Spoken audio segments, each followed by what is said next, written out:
You ever feel like you're missing something crucial when you're taking a patient's history? Or maybe they're trying to be so helpful and they give you all of this information that it pulls you off track, it takes forever and you're not really sure what information is relevant? Or maybe you get to the end and you feel like you have a lot of information and none of it's relevant? In this episode of our lumbar evaluation series, we're diving into the art of the subjective, going beyond just the typical questions to truly understand your patient's experience and pain story. We'll cover how to ask the right questions, how to read between the lines, and avoid the common pitfalls that lead to missed details. So join us to learn how the right subjective can set the foundation for a powerful, personalized treatment plan that gets results. So, Caitlin, what do most people do when they take a subjective? Well, they ask for what makes it better, what makes it worse, when it started, looking for a mechanism of injury, and that's about it. Cool. So then, what position are they typically in? In the evaluation, Yeah. most people are sitting. Yeah, so I mean like with them and the patient, they're sitting facing the patient, right? Mm-hmm. And then what's in between them? A lot of space. A computer? Yeah. Yeah. That's the answer I was trying I was like, space should be there. I was trying to get to having the computer. So if you're behind your computer and you're looking at your computer and you're doing this, even though you're facing the person, does that make you feel hurt? That doesn't feel great. I'm like, hey, what are you here for today? I'm here for my back. Back pain. Okay. How long has it been going on? It started 3 weeks ago. Oh, okay. Next question. Check the box, right? Like, don't do that. Get a piece of paper. Look, this is the subjective from our lumbar evaluation algorithm. So have a sheet of paper that you can take paper notes on, a clipboard, maybe a little rolling desk, so you can sit down and you can make eye contact and you can make little notes without looking down, or look down real quick, but that way there's nothing really between you guys, and you're starting off on the same side, right? So we need to have an organized thought process to be able to ask the questions that are going to give you the most insight. We need to have more eye contact and less typing, right? Written notes are much better than a computer in between you guys, just period. Plus, the benefit of not having a computer in between you guys throughout the evaluation in general is that now you get to actually use your brain and you're not just feeding the computer the information that it wants for the evaluation template, right? So I think the very first thing to start off with, because we should already know what's going on, right? Because we should have ideally read their intake paperwork beforehand. So you should have a general idea, and letting them know that you know what's going on as you pull them back is huge, right? So go out to the waiting room, introduce yourself. Hey, what's going on, Caitlin? I'm Doc Raj. Looking forward to helping you with your back today and getting you back to running. Like, wow, that's an impactful thing. Like, this guy already knows what I'm here for and what my goals are, assuming that's in your intake paperwork, and if it's not, it should be, right? Versus just like, hey, come on back, I'm Doc Raj. Like, let's get you started. Or having somebody else go and get them, bring them back. Like going out there, introducing yourself, using their name immediately and referencing what they're here for and what their goals are, it's fantastic. And if you're like in a waiting room and you're like, I don't want to mention that in front of other people, that's fine. Hey, Caitlin, I'm Doc Raj. Nice to meet you. Come on back. And on the way back, or when you get to that area, like, okay, so I know you're here for your back and you want to get back to running, right? Right. So let's talk more about that. Before we dive into all of that, we should find out what their expectations are from today, right? Because if she comes in and she comes here because somebody told her dry needling is the magical answer and we do dry needling, and I don't dry needle her, will I have met her expectations? Nope. If she expects to leave with a full set of exercises today and she doesn't have that, have I met her expectations? How do I know that I'm gonna meet her expectations if I have not clarified what her expectations are?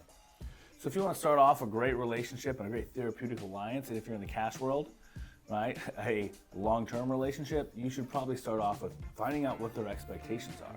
So Caitlin, just so I know before we jump into everything, what are your expectations from today? Well, I want to figure out what I need to do to fix my back pain so that I can run my marathon in 6 weeks. And also, I want to make sure that my warm-up routine and all of my stretches, that they're the best thing, or maybe if you have a better warm-up routine. Gotcha. Okay. So you want to understand what the plan is today, and then you want to make sure that we go over your warm-up routine before you leave today as well. Yep. Perfect. Right? So if I didn't ask that question, I definitely, most likely, definitely, maybe, probably would not have gone over that. Right? Maybe it would have come up in conversation, it would have come up later, but that's Or it comes up right at the end as you're trying to wrap things up, and then it opens a whole nother can of worms that you weren't planning on. Yeah, and you're right at your time, and you got another patient, now you're stressed, and everything's rushed, and it's not a great experience. So finding that out up front allows us to just go right into that. And I could even do that right now. I'm like, okay, so run me through what your warm-up is right now. Yeah, well, I usually get up and I'll like go through a bunch of leg swings, and then I'll do some hamstring stretches. I stretch my quads. I do lots of high knees. And then I just run my warm-up mile. But I try to do a lot of stretching because that's what everybody talks about. Like, you have to stretch, especially as you get older. And I stretch all the time. Gotcha. And so, yeah, I just want to make sure that I'm doing everything the right way, and I want to become a better runner and, not getting any younger. Yeah, absolutely. I laughed a little bit because the warm-up mile, right? It's how a lot of people warm up. They're just like, oh, my first mile is my warm-up. Okay. Yeah, so we'll be able to, after we go through the evaluation, we'll come up with something that's really kind of specific to what you have going on. And like static stretching just in general probably isn't the best way to warm up for movement, right? And if you wanted to stretch, there's probably not anything wrong with stretching, right? It can be very useful in the right situations. But it would probably be something we want to do afterwards, and then we'll want to make sure that you're doing the right stretches, because there's probably some stretches right now that maybe aren't the best for you. Cool? Okay. Right? So now we just kind of set that expectation. I would have written down like what she's doing for her warm-up, so I have that reference for later, okay? So then, I know like back pain is what you're here for. Tell me a little bit more about that. Like, what's the main problem that you're having?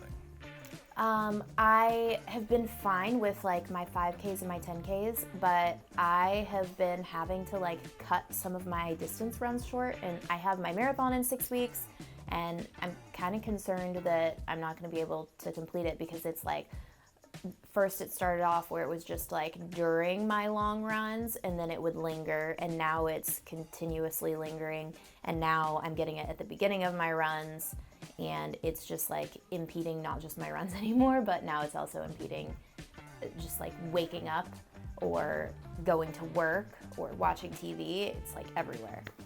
Gotcha. Okay, so it's not just the distance runs anymore. It was at first, and now you kind of have this pain. Sounds like almost all the time, or pretty frequently at least. Yeah. Okay. See, that's really great to take note of, because at first when she started talking, she's like, oh yeah, my distance runs. And what I was going to ask in that scenario was, how long are your distance runs? How little does it take to increase your discomfort? She just gave me that information, so I don't have to ask.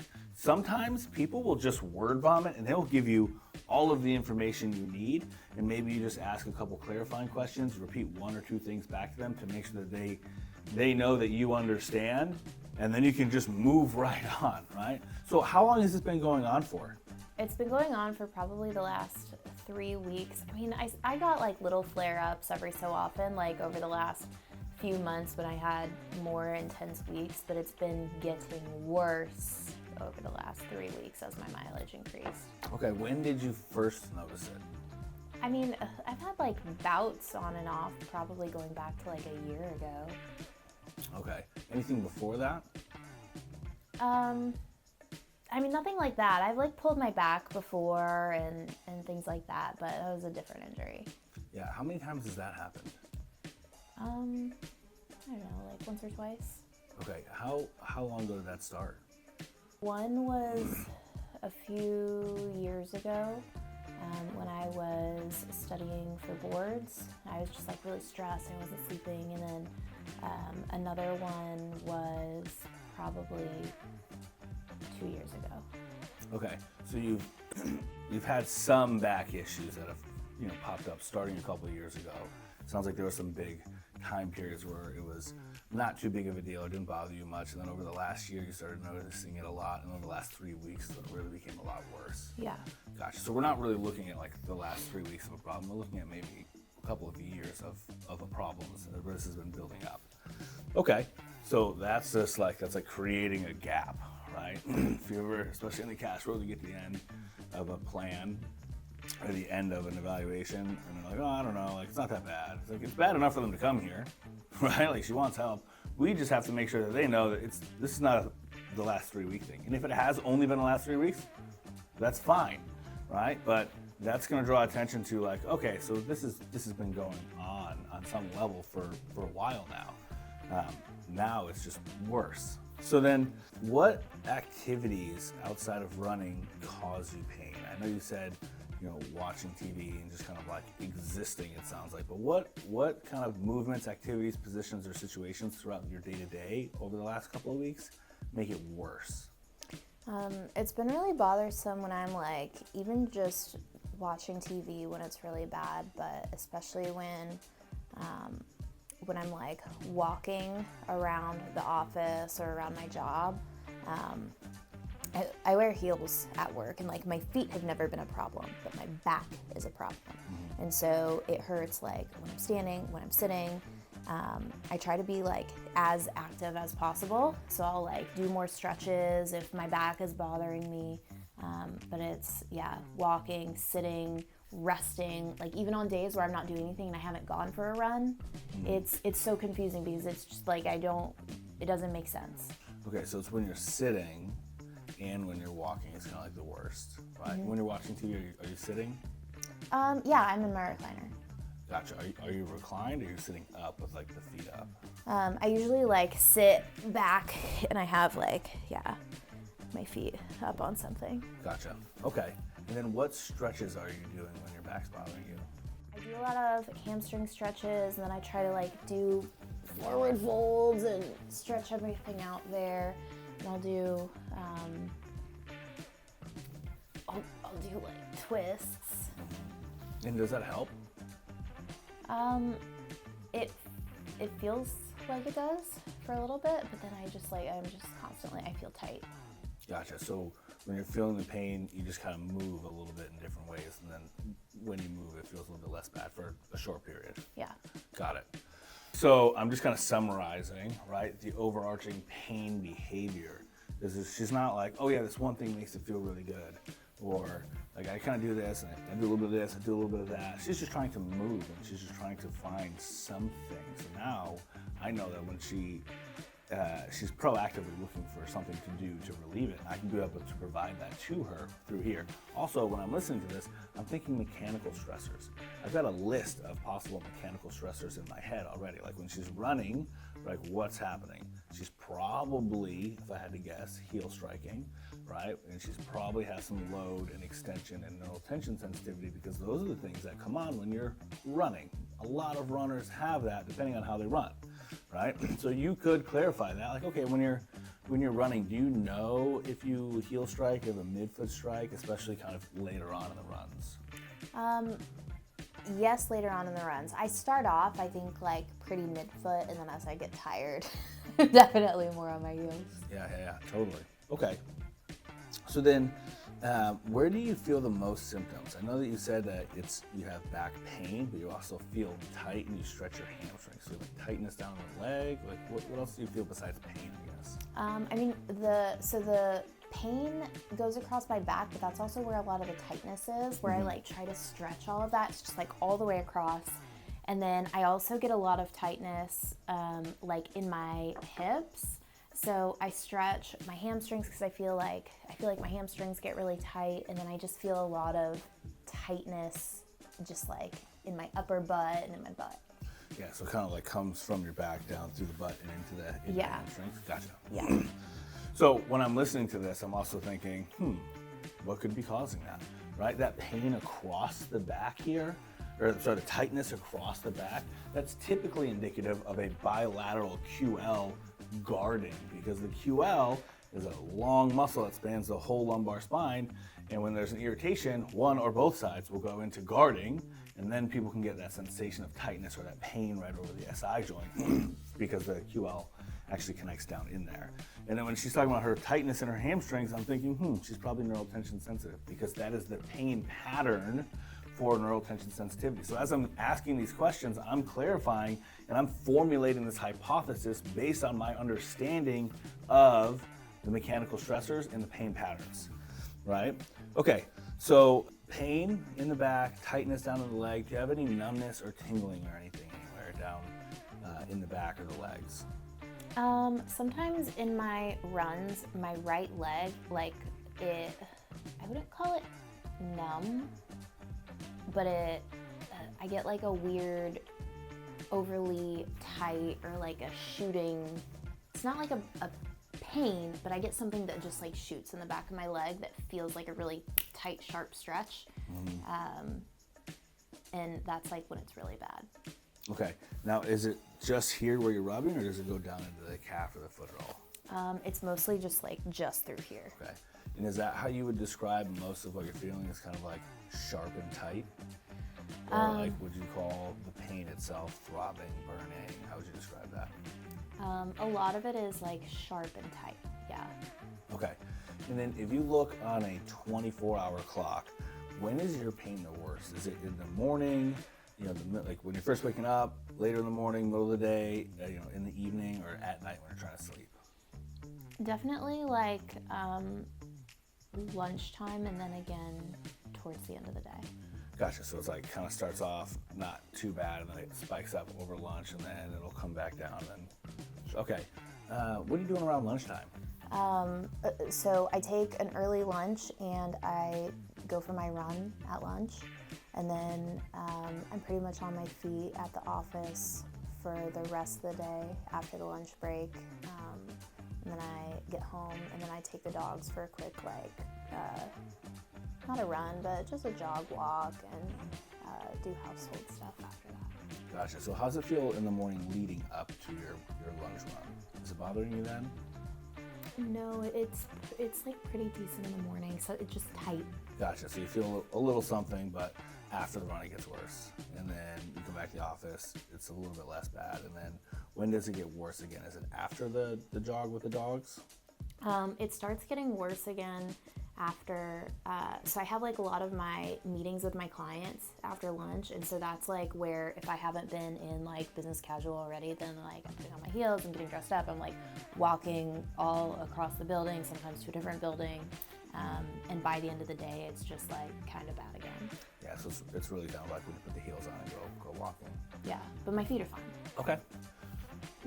What happens when we have heels, right? That's gonna put the person into a lot more extension. So just knowing, right, we've got a combination of things again that are saying extension is probably a big thing, neural tension is probably a big thing, loading is probably a big thing. So then when it's bothering you after you run and after you wear your heels, how long do the symptoms last for? It depends. If it's like some of my more moderate runs, then I'll be like pretty good the next morning. Definitely like through the rest of the evening now. But if it's like a really long run and I just like keep pushing through it, it's been like, there's been lately where it's like days. Gotcha. All right. So then it started off, it sounds like, as recovering fairly quickly, and now it's getting longer and longer. Okay. So then how long can you run for before it starts to flare up? I would say it starts about 4 miles. And then if I'm starting off with a little bit of pain, it's like after the first mile. Okay, and then what about when you're sitting? How long can you sit for before it starts to bother you? I don't know, maybe like 40 minutes. Okay. I feel like I get super wiggly and I can't sit still, and I'm just like trying to find a good position. Noted. Okay. So then, just to clear out some weird things that might happen, you don't ever get like dizziness or blackout, right? You're not like falling over, losing your balance, you're not like losing numbness and like down both your hands, both your feet, and that kind of stuff. No. Okay. So then, also just so I know, it sounds like the big goal for you is being able to to run your marathon, but what would you need to accomplish to know that you absolutely crushed rehab with us? I don't want to feel any pain. I want to be able to do basically everything that I'm doing right now without pain, like get a good stretch routine in there and just be able to run. Ultimately, like I want to run my marathon, yeah, but like I want to do ultras. I want to be able to like really run. Yeah, just so we would run pain-free. Yeah. Got it. Right? And then that could pretty much bring us right to the end of this objective. Later on, after I go through my objective, I'm going to want to bring back around the stretching routine and look into that. But that gives us a really good idea of what's going on, right? So as I'm listening to her talk, now I have a whole list of aggravating activities that I can help her modify. I already know what her top aggravating activities are. I can help her stand at work. I can help her hopefully make the decision to not wear heels at work for a small period of time. We can start quickly digging into the running form and looking how that is impacting things. We can help modify the way that she's sitting and watching TV and moving, and then there's probably driving that's irritable as well. And we can look at all of these things, and I've already got this list of things that we're going to go in, we're going to teach her how to do differently so that we can create an environment within the body that's conducive to healing and give her the tools and the education that she needs to be in control of her pain, so it's not just flaring up every day where it's taking longer and longer to recover and getting worse and worse over time, right? We might want to set some expectations around, hey, as we're training for this marathon's coming up in a couple of weeks, as you're running and it's irritating things, it's going to make it a little bit more of a difficult process, right? Makes sense. If you sprained your ankle and you kept running on it, you would expect it to be a little bit harder to recover from that, right? Mm-hmm. Doesn't make it impossible. We just have to set the expectations that we're kind of fighting an uphill battle. And her big goal is to not run the marathon. She wants to run the marathon, but her big goal is to be able to run pain-free long term. So it might be worth a conversation of, hey, is it more important to you to complete this specific marathon, or is it more important to you for you to recover from this pain and be able to run pain-free long term? Which one of those is more important to you? Probably running pain-free long term. Okay, and if that's really how you feel, it might make sense, and it doesn't mean you can't do your marathon, but it might make sense to take a little bit of a break from running while we kick this off so we can really create an environment that's conducive to healing within your body so that we can get you back to running without pain as fast as possible. Right? If you want to do the marathon, you want to keep up with your training plan, we can do that. Again, it's just going to make it take a little bit longer, and you might not be pain-free in the marathon. And then if we take a break after the marathon, then that can really help us get a level up. So which way do you think you'd like to go about that? I mean, I don't mind taking a break. Even if I'm not running the marathon in 6 weeks, I still want to be running. Yeah, absolutely. I think it might make sense to take a 2-week break if we can make a deal, right? 2 weeks, really give some good recovery time in there. And in the meantime, we'll find other ways for you to stay active and work on the cardiovascular aspect of it. It just definitely will interfere with the marathon training plan leading up to these final stages because you're going to be missing out on some of these long runs. Yeah, yeah, totally. As long as I can stay active. Yeah, absolutely, right? So then we've really found and set some expectations, and now we're on the same page. So I'm kind of letting her guide us. She's like, I really want to run this marathon. Then I'd be like, okay, let's do it, right? Just know that we're going to be fighting an uphill battle, and the chances are that you're not going to be pain-free leading up to and during or immediately after the marathon, right? It just is what it is. It's realistic expectation setting. So now she can't be upset that she's in pain because I gave her the choice, right? I said, we can do it this way, we can do it this way, right? Which way do you want to do it? Oh man, I would really love to run the marathon. Okay, right? I'm okay with interrupting my training plan. Awesome, let's give it 2 weeks. We'll come up with a plan to keep you active, keep you working on the cardiovascular stuff, and we'll kind of reassess as we get closer, and we can make it a team effort of whether it's worth it to you and if it makes sense to run the marathon based on how you're doing over the next couple of weeks. Okay. Sound fair? Yep.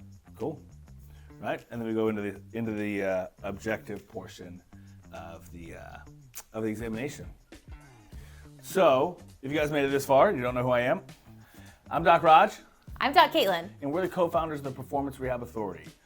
And hopefully you found this episode helpful, and we'll see you the next one. Oh, and if you guys want to learn anything specific, just leave it in the comments, let us know so we can help you guys. See you next time.